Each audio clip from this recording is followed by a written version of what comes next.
falaremos de uma temática de extrema importância, que é a questão de prevenção de drogas pela família e como que nós podemos, enquanto família, enquanto escola, até enquanto comunidade, como que nós podemos ver sinais ou saber ou detectar, monitorar essa questão do uso de drogas na questão da adolescência.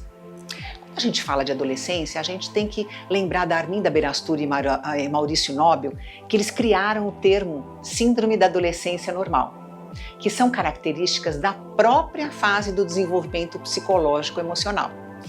Então, é muito importante a gente tirar alguns termos que a gente falava, como bobolescência, aborrecência.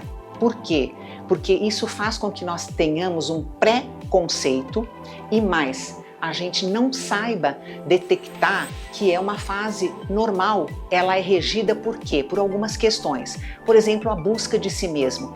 O adolescente tem aquela questão da busca da identidade, quem eu sou, né? Até então, ele tem, de pequeno, ele é o pai, ele é a mãe, tem uma mistura em relação a isso. Tem uma separação progressiva dos pais. Então, tudo era o pai, tudo era a mãe, tudo era o pai. De repente, ele começa a se desprender das opiniões e começa o quê? A se vincular com um grupo, que são as tribos. Tá? Aqui é uma coisa muito importante que eu preciso sempre monitorar e ver com quem que meu filho está se vinculando com o grupo. Depois ele tem nessa fase um desenvolvimento do pensamento abstrato. É aquela fase de milhões de perguntas. Mas por quê? Mas por quê? Mas por quê? E que muitas vezes incomoda. Mas a gente tem que entender que esse questionamento vai construir esse pensamento abstrato. E nós temos que ajudar também.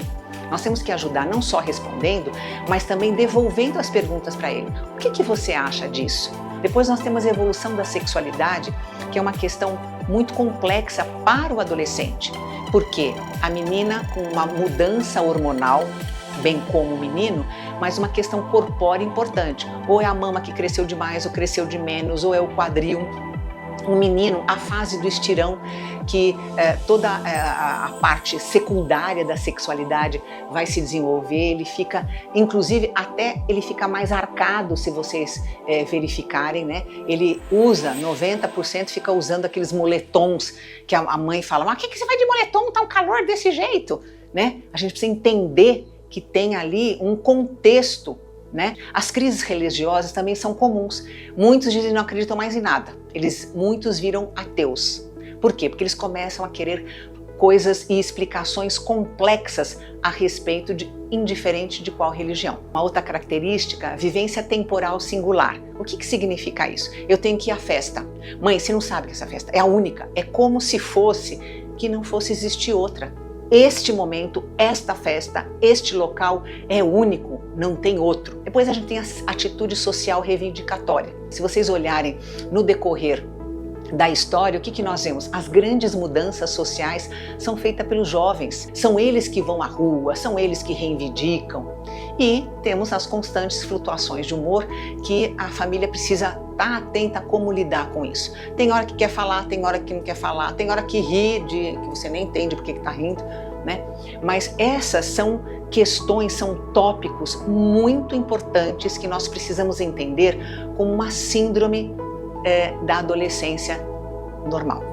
Quando a gente fala de monitoramento, é muito importante, não é investigação policial. O monitoramento é acompanhar e estar atento a questões que estão acontecendo em casa, com meu filho, fora, na escola, com os amigos, para que eu tenha essas questões normais e o que está saindo daqui que pode ser risco. Quando nós reconhecemos a questão de uma adolescência normal, a gente tem que ter a noção da consequência do abuso de drogas na adolescência.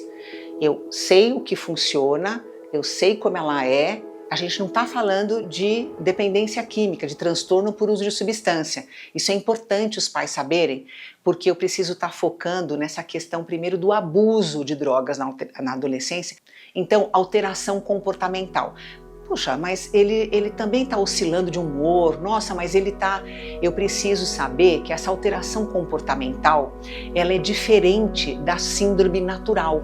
Essa alteração comportamental vai desde muitas vezes isolamento social até muitas vezes uma agressividade e uma reclusão importante. Depois eu tenho risco de gravidez não planejada, né? O que acontece?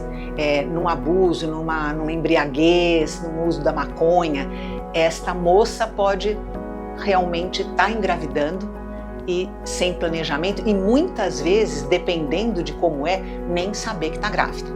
Contrair DSTs, AIDS, por quê? Porque eles não vão, já é muito difícil, lúcidos, as pessoas usarem camisinha, por exemplo. Imagina se ele estiver sob a questão de drogas. Vítimas de violência. O que a gente percebe, brigas de bares, em bares, nós temos pesquisas que mostram uma série de agressões onde as pessoas estão de fato embriagadas ou sob o efeito de drogas. No trânsito, depois maior risco de desenvolver dependência química, transtorno por uso de substância. Por que na adolescência quem faz abuso ou uso, principalmente o abuso, mas o uso sim, eu tenho maior risco, porque eu tenho um prejuízo dos sistemas cerebrais inibitórios. Com isso, eu acabo prejudicando todo esse desenvolvimento de controle. Por isso que é importante os pais, cuidadores, as escolas, têm que ter clareza que tem fator de riscos e fatores de proteção para o transtorno de uso de substâncias. Os fatores de risco são situações ou comportamentos que aumentam a possibilidade de resultados negativos para a saúde, bem-estar e desempenho social. Quando eu falo já de fatores de proteção, é tudo aquilo que é capaz de promover o crescimento saudável, evita riscos da dependência química, do transtorno de uso de substância, ou reduzem, abrandam e muitas vezes eliminam a exposição a fator de risco. Eu tenho os riscos pessoais na primeira infância, na segunda infância, que é na adolescência, e fatores de risco ambientais. Um fator de risco só não é esse causador, que eu tenho esse complemento de fatores de risco. Então, eu tenho que olhar para o meu filho e saber que fatores de risco ele tem. O que eu preciso fazer para protegê-lo? Por exemplo, quando a gente fala de fatores de risco na primeira infância, quando eu falo histórico familiar de drogas ou doença mental, quer dizer que porque eu tenho um familiar, um pai, um primo, ou porque eu tenho alguém com um transtorno bipolar ou alguma... É isso só? Não. Mas é importante vocês saberem que existe uma combinação de fatores de risco. Então, ter um histórico familiar de drogas ou doença mental é um fator de risco. Carência do vínculo materno. Nós temos que lembrar que a primeira infância, o bloco central é a mãe. O pai é super importante, mas a mãe tem um papel extremamente importante. Baixo monitoramento familiar. Não, mas como assim? É criança. A criança é quando eu deixo essa criança sozinha numa festa. De repente estão os outros pais, mas olha, eu deixei ali, tudo bem, no parquinho, não sei com quem. Não. Quando eu tenho graves conflitos familiares. Todas as famílias têm conflitos. Nós estamos falando de graves conflitos familiares. Desde agressão, desde brigas constantes, desde negligência, desde alienação parental. Depois eu tenho predisposição genética. Hoje já se sabe que ter uma predisposição genética é um grande fator de risco. Rejeição dos colegas.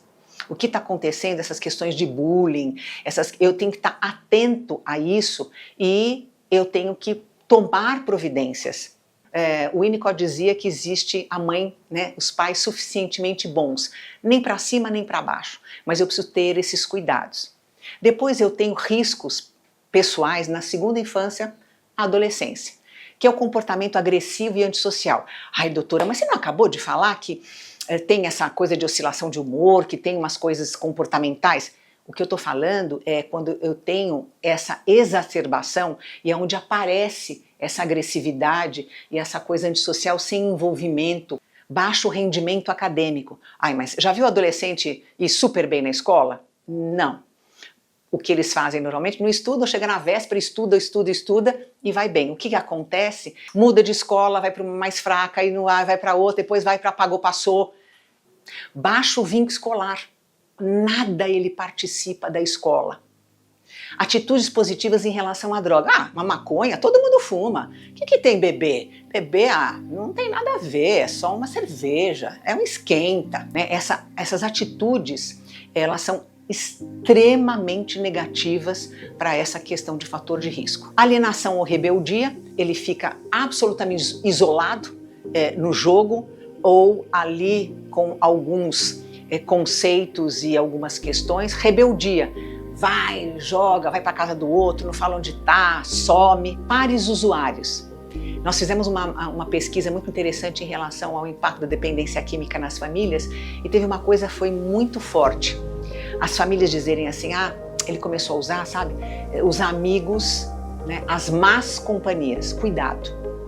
Nós nos associamos a quem nós temos identidade. Nós não ficamos com alguém que nós não temos identidade. Se meu filho está andando, minha filha, com algum amigo que é usuário, alguma coisa está ligando a minha filha a ele. Tá? Isto é um fator de risco grave. Uso precoce da substância. Nós falamos que o cérebro está sendo formado. Ele vai terminar por volta de 21 anos. Hoje o pessoal diz que um pouquinho mais. Mas imagine eu colocar alguma coisa num órgão que não está formado. Eu vou, de fato, ter uma gravidade em relação à consequência. O cérebro não está formado. Depois nós temos os fatores de risco ambientais, que eu preciso sim estar olhando, porque ele está na fase da adolescência onde ele está descolando de uma série de coisas. A privação econômica e social, né? Então, lógico, a gente vê aí um uso maior em classes econômicas mais desfavorecidas, mas também essa privação social na qual a gente vê em todas as camadas, aonde ele tem esse isolamento social.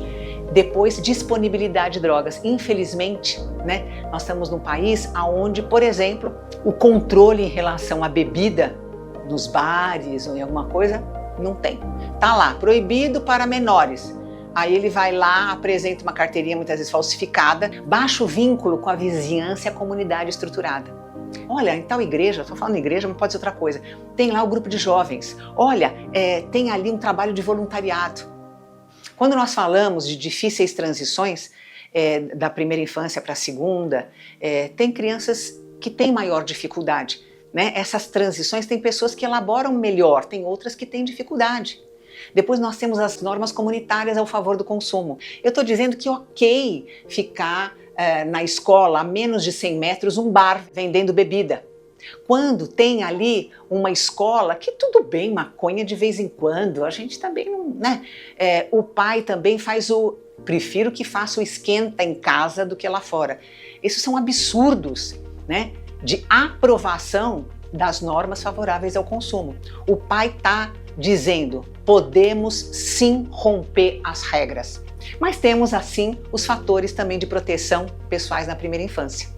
Que, como nós falamos anteriormente da questão da relação materna, quando eu tenho uma relação materna afetuosa, da mãe suficientemente boa, que o Winnicott fala, isso é um fator de proteção. Estabilidade psicológica materna. O que nós vemos hoje? Nós vemos a mãe com um acúmulo de trabalho, porque ela tem que trabalhar, porque ela tem que cuidar do filho, porque ela tem que ser uma boa esposa, porque ela tem que estar bonita, porque ela tem que... Isso dá um estresse, né? Isso é passado fortemente na infância. Depois a gente tem um monitoramento parental que é muito importante. É aquela questão que nós falamos de ir à festinha, conhecer aonde que foi a brincadeira, quem que está no parque, estabilidade emocional e bom temperamento. Aquela criança que, lógico, que vai chorar, vai gritar, mas que você conversa com ela. Olha, eu sei que está difícil, eu sei que é ruim isso, mas você vai conseguir, né? Aí nós temos os pessoais, né, os fatores protetivos na segunda infância e na adolescência. Quando eu tenho bom rendimento acadêmico, nós não estamos falando de brilhante rendimento acadêmico, né? Uma relação positiva com os pares, né? Aonde ele consegue conviver com alguma coisa de bullying, quando ele consegue interagir, né? Envolvimento com a comunidade. Ele participa das atividades da escola, ele participa de algum evento a mais em termos de repente, uma arrecadação de alguma coisa. Quando eu tenho uma estrutura familiar recompensadora, a gente não está falando que muitas vezes pais separados, não é isso, recompensadora no sentido de reconhecimento das atitudes positivas do filho, né? Monitoramento e envolvimento parental. Então, não é só o pai largar lá, ele vai, ele pergunta, esse monitoramento onde é, como é, né? Trazer esses amigos para casa com um bolo, uma pizza, né? Esse envolvimento de repente, participar de algum jogo da escola. Regras parentais claras em relação à droga. É fundamental. Olha, aqui em casa não tem esquenta, porque bebida abaixo de 18 anos é ilegal. Seu pai e sua mãe não fazem nada ilegal. Forte vínculo escolar e com os pares. É muito interessante o aluno que faz parte do grupo de jogo da escola, aquele que participa da festa de Natal para as crianças, aquele que se envolve com os amigos, né? Isso são fatores de proteção. A Organização Mundial de Saúde, em 2006, ela realizou um estudo muito importante que identificou que o uso de álcool, tabaco e outras drogas ilícitas, elas estão entre os 20 maiores problemas de saúde do mundo. Nós estamos falando de uma coisa grave. E o maior risco de desenvolver a dependência química, o transtorno por uso de substância, é na adolescência, devido exatamente a essa questão da plasticidade cerebral.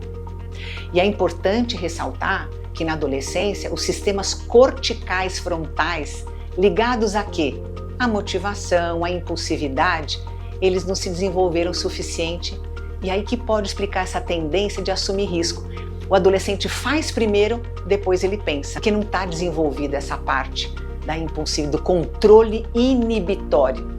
Então a gente tem um forte impacto na formação do cérebro, no desenvolvimento do adolescente com o uso de substâncias psicoativas.